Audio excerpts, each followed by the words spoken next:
Hello everyone, welcome to Virtual Board. My name is Vishal Vajpayee. In this video, we are going to discuss about debugging. Debugging code can be very much frustrating.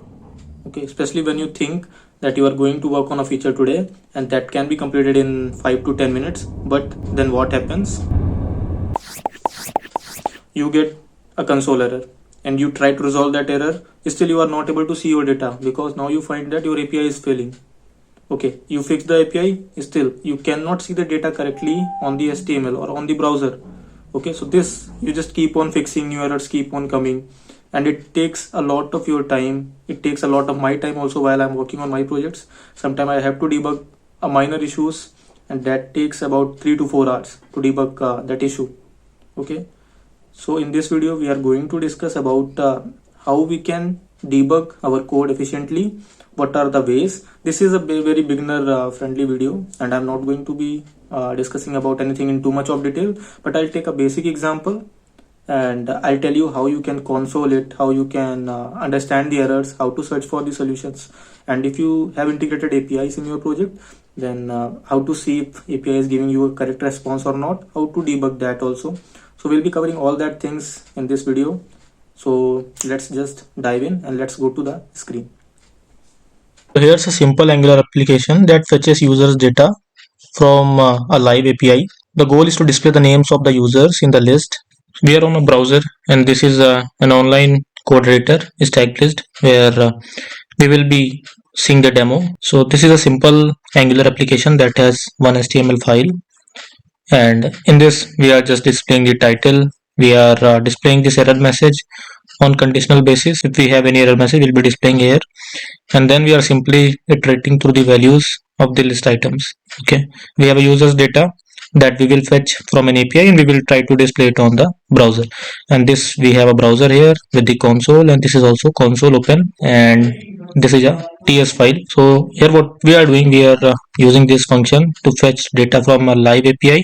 So this is a live API. Okay, see, this is the data which will come with the help of this API, and I have intentionally made some errors in this application, and we'll try to approach those errors and we'll try to debug and we'll try to fix this. And this will also demonstrate how to fix the errors in your application, your Angular applications. Okay, so first of all, if you see in the console, it says null injector error, R3 injector error. Okay, so first of all, whatever error you get in your console, and how I came to know that I am getting a error. Okay, I'm getting an error in my application. So you see this application is already running. Okay, but I cannot see anything on the browser. So what I'll do, next step is to check for any errors in the console. Right, so this is the error. So if you are aware about the error message, it would be easy for you to fix that, right? So first of all, whenever you get any error, you have to read it thoroughly. Like it says null injector error, R3 injector error, no provider for HTTP client. Okay, no provider for HTTP client. And HTTP client is something that we use in our Angular application for making HTTP request, right? So if you are already aware about this error, you will read it and you will be able to fix it. But if you are unaware about any error that you get in console, one way is to just copy this error message, paste it in a new tab, and see, go to Stack Overflow and you will find something relatable. See, here is the solution. It says you can solve the problem by doing the following in your app.module.ts. Okay, so fix this error, we have to add this HTTP client module in the imports array in our app.module. Okay, so I will go to app.module.ts. We have an imports array here, this one. What we will do, we will simply add or import HTTP client module. See, as soon as we have fixed this, our previous error has been resolved and we can see that our data is loading in the browser. So this was step number 1. Right, now the second issue is that, see, we are getting another error now, and this error is related to the get API that we are trying to fetch data with in our TS file. So this is the function that is used to fetch data, and what we are doing here is we are trying to get response from this data. If we have response, then we will pass it to this users array. But if this API fails somehow and we get error, then it will be handled by this block, this piece of block. Okay, and we are assigning the error message in this dot error message, and we are just interpolating it on the HTML like this.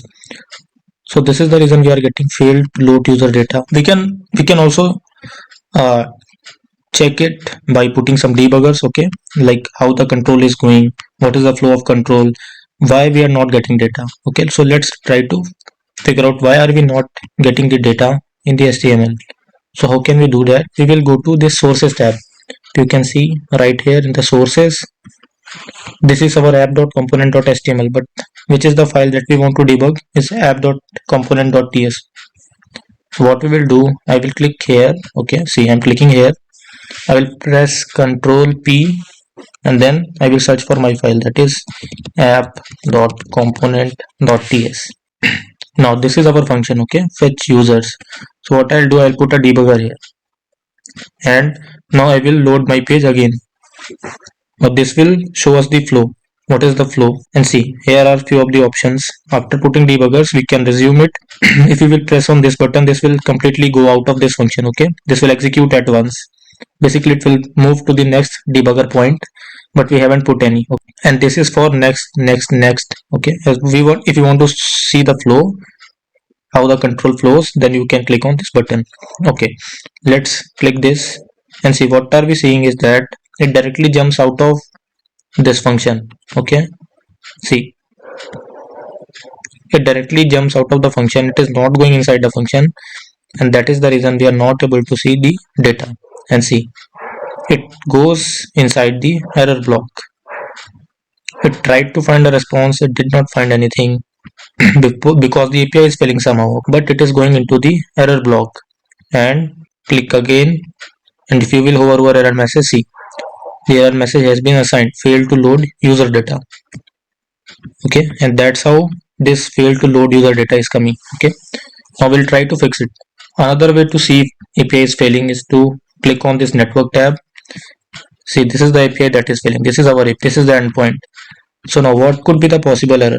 So in such scenarios, if you find any API is failing, you need to match the API endpoint first of all, that whether the API endpoint that you have entered here is correct or not. So this is the API which is getting all this data. So is this correct? No, I have made this error intentionally. What I did, I made it user instead of users. Okay, so now I'll fix it. I'll say make it users, and then I haven't removed debuggers. Okay, and this automatically saves. Okay, this basically code editor stack blazed automatically saves changes, so it has already refreshed our page in the browser. Now our control is on the first debugger that we put here. Okay, now we'll do next response. We still did not get response. Okay, we are just getting some dots like some list items, but it is blank. What is that which we are doing wrong? So how can we do that? How can we fix that? So let's go to HTML and see what are we doing. We are saying let user of users and username. So first of all, let us check whether we are getting anything in this users or not. How can we do that? There are two ways of doing it. The first way is you can directly console it here. Okay, you can write console. Let me, and if you want to remove debuggers, you can just simply remove it from here. Let me just write console.log users data, and I will console this users array, and I will have to write this dot users. What I have tried to do, I have now consoled it. So see, this has automatically refreshed, and what we are getting users data, and this is in the form of object. Okay, we can also check in this console. See, this is how we are getting data.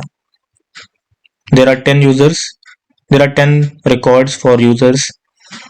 Okay, and this is how we are getting data. What we are getting here is user address, company email ID, name, phone number, username, and website. And what is that we are doing wrong in HTML? Let's see. We have tried to interpolate with names, but there is no property with the names.